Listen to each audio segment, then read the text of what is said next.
Good afternoon, this is Michael with Safeguard Supply, and I just wanted to give you a quick demonstration of an application of the ERA-UTDCR as well as the WDK ERA-Strobe kit. So we're at a customer's location, and as you can see, their warehouse, they've got the ERA-UTX push button installed on their front door, and I'm going to push this button, and let's see if you can hear that after I push the button here. I'm going to open the door so you can hear it.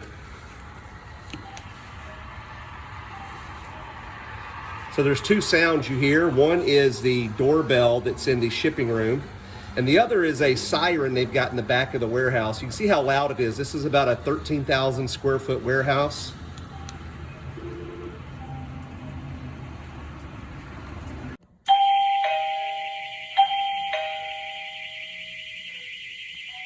Here they've got this mounted where they're using it as a push button as well as a door window contact. Now you could mount this inside the door, you can mount it up high, but they're double dutying this product, so they have a push button and a door window contact.